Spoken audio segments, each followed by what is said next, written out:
ભુવનેશ્વર ઓડિશામાં યોજાયેલ છઠ્ઠા DAV યુનાઇટેડ ફેસ્ટિવલમાં કેન્દ્રીય શિક્ષણ મંત્રી ધર્મેન્દ્ર પ્રધાન ઉપસ્થિત રહ્યા અને વિવિધ રાજ્યોના સ્ટોલ્સનું નિરીક્ષણ કર્યું।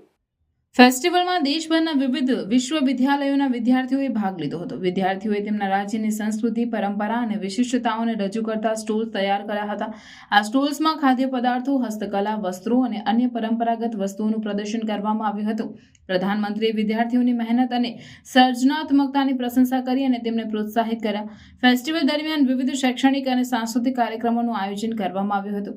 વિદ્યાર્થીઓએ નૃત્ય, સંગીત, નાટક અને અન્ય કલા પ્રદર્શનો દ્વારા તેમના સ્ટેટ સંસ્કૃતિને રજૂ કરી। આ કાર્યક્રમો દ્વારા વિદ્યાર્થીઓએ તેમની પ્રતિભા અને કૌશલ્યને પ્રદર્શિત કર્યું અને દર્શકોને મંત્રમુગ્ધ કર્યા। પ્રધાનમંત્રીએ તેમના ભાષણમાં વિદ્યાર્થીઓને અભ્યાસ અને સંસ્કૃતિ બંનેમાં ઉત્કૃષ્ટતા હાંસલ કરવા માટે પ્રોત્સાહિત કર્યા। તેમણે જણાવ્યું કે આ પ્રકારના ફેસ્ટિવલ્સ વિદ્યાર્થીઓને તેમની સંસ્કૃતિ અને પરંપરાઓને સમજવા અને માનવતા અને એકતા માટે પ્રેરણા આપે છે। પ્રધાનમંત્રીએ વિદ્યાર્થીઓને તેમના સપનાઓને સાકાર કરવા માટે મહેનત અને સમર્પણ સાથે આગળ વધવા માટે પ્રોત્સાહિત કર્યા।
देखिए, ये बात सिद्ध हो चुकी है।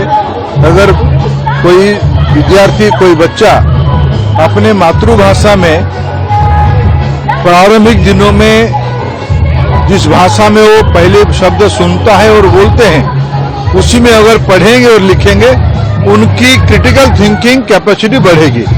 राष्ट्रीय शिक्षा नीति में यही कहा गया है। मैं आज ये भी अनुरोध करने यहाँ आया था कि आपकी जो 1000 स्कूल है, जिसकी medium of instruction respective state में कम से कम क्लास 8 तक मातृभाषा में हो, स्थानीय भाषा में हो, जिसमें वहां की बच्चों की दक्षता बढ़ेगी। DAV वालों ने उस एक्सपेरिमेंट को आगे बढ़ाएंगे।